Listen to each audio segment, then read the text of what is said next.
Hi all, I have another mega exciting game from David Grosvenor, Ethereal 10.88 against Leela ID 11131, so pretty high ID, and the time control is 40 moves per 2 minutes with a 2-second increment per move. So the opening book is actually the classic Ruy Lopez, so this is for the classically inclined, of great interest here, the end of the book here, and Ethereal chooses a delayed deferred exchange variation. This could have been played earlier. It gives black the bishop pair, but of course causes structural damage. We have rook e1, bishop g4. Another move seen before in chess plays live book is knight d7. This position, for example, should be dynamically around equal. So bishop g4 is interesting because it leads actually to a very spectacular variation. Here g4 is played. Now there's two main moves. The bishop can actually drop back here. e5 is a little bit of a gambit, dangerous gambit, but Leela chooses knight takes g4, which makes the game, yeah, pretty exciting. But bishop g6 is also quite exciting if white takes. This position after bishop c5, there's some compensation here. You can see white's undeveloped here. And I'll give you an example. This position is black's got, play on the f file. White had to defend f2, and this should be around even. Actually, that's just one of many examples. So if you want to check the pinned comment, you'll see a lot of analysis actually for bishop g6. Yeah, I was checking this out. Also, a simple way to gain equality seems to be queen d4, hitting the knight, and then queen d7 threatening knight takes g4. So for example here, knight takes g4.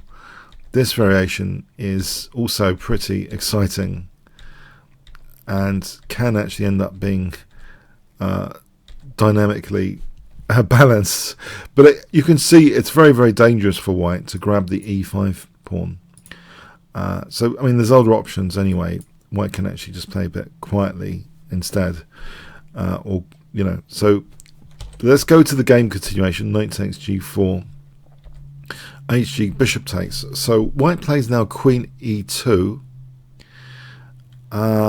If d3, this is viable, I believe. So for example, this e takes, this position is viable, trying to hit that pinner, and then like this unpinning eventually with queen e3. There should be around about even though, because black's got a lot of pressure here.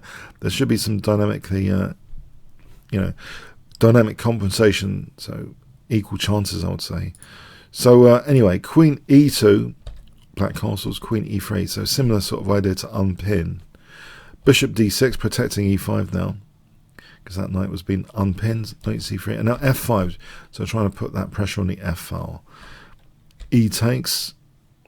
It might be dangerous after f4, yeah, because then there's rook lifts and stuff. So white plays e takes, rook takes, and now the knight gets out of the way. And it seems as though here there's only one move for black to stay in the game. One move and one move only, which is Leela's idea of the whole thing.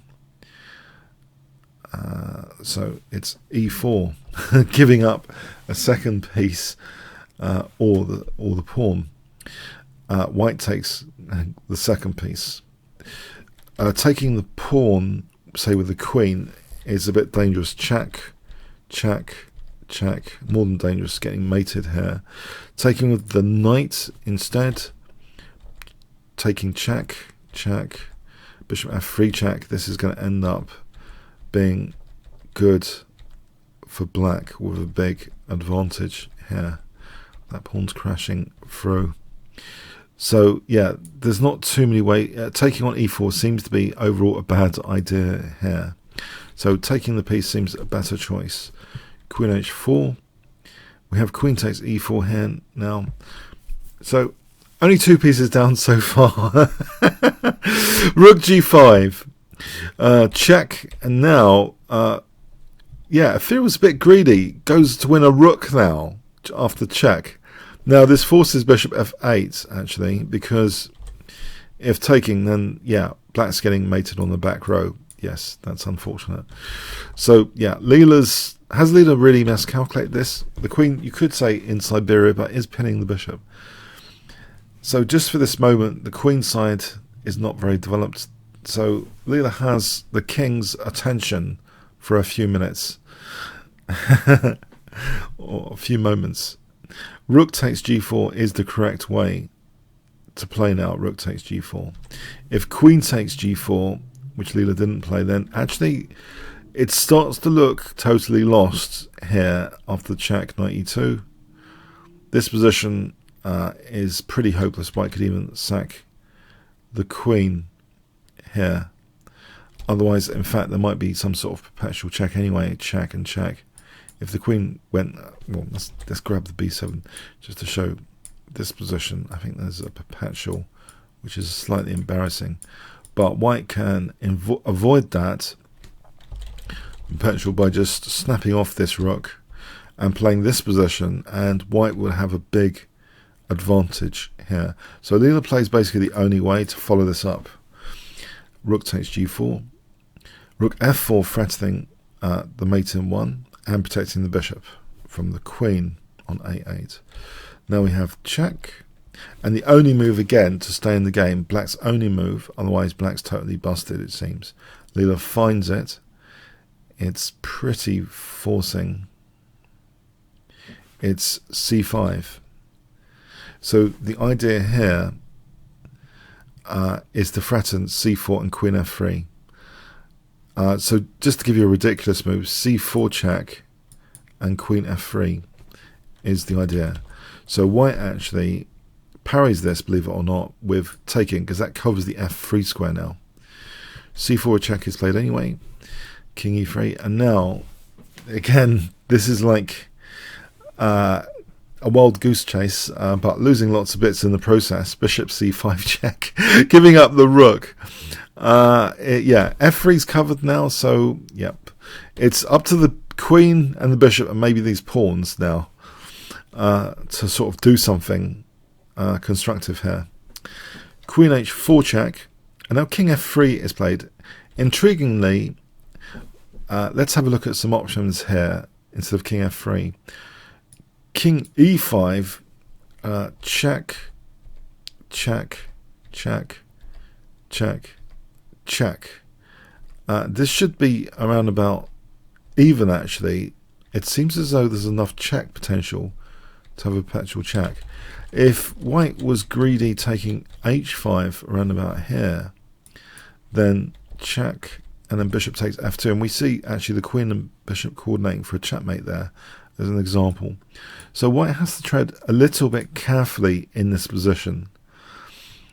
So king f5, for example, fails, it seems, to g6 check. This pawn is very helpful for the queen and bishop coordination. After check, check, check, and mate. Again, that's nice, isn't it? Queen and bishop coordinating.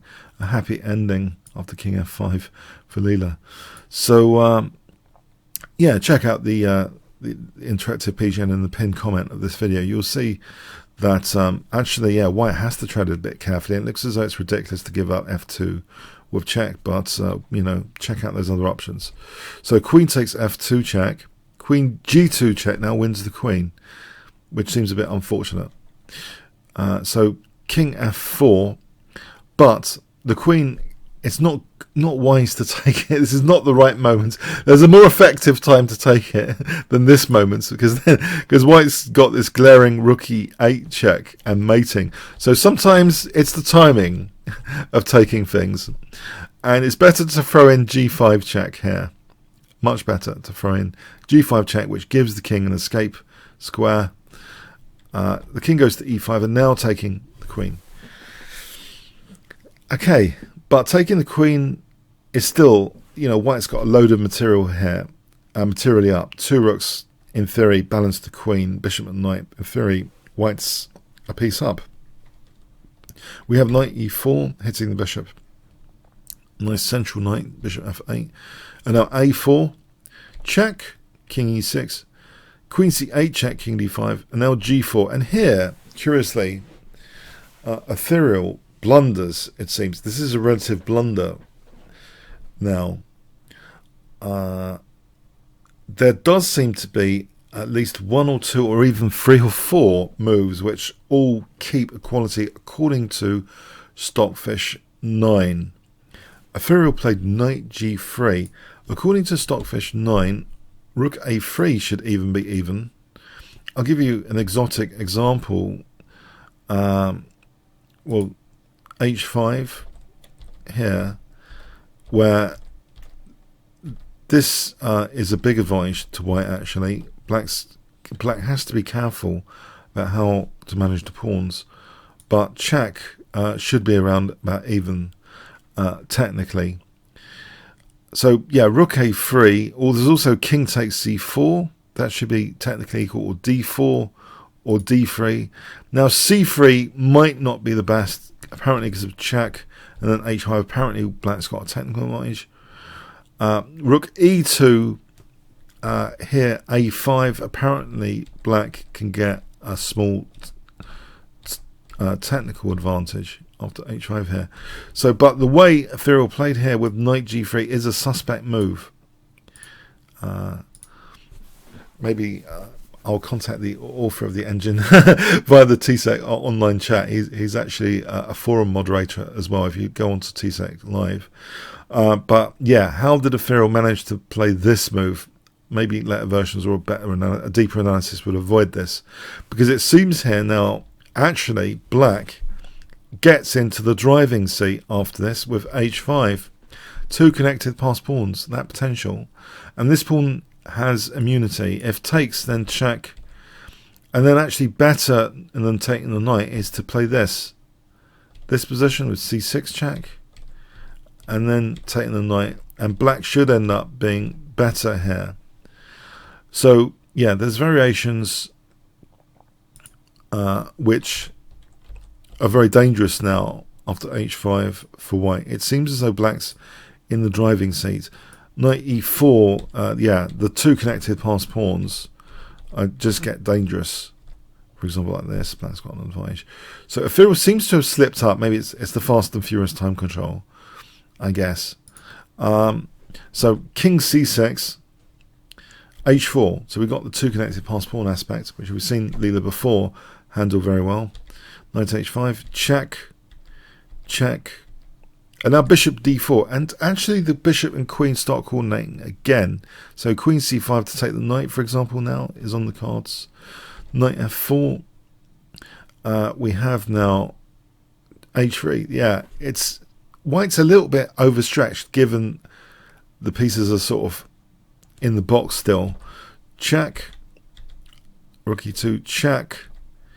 And now bishop e5. And we have rook takes e5. If the knight had moved here, then check and then h2. This position is better for black. Look at that knight, it's stranded. So yeah, rook takes e5 was played. And this is just better for black after h2. The passed pawn potential is very strong here. The game ended here, actually, at this moment when black's just about to queen. So it was adjudicated as a win for black, yeah.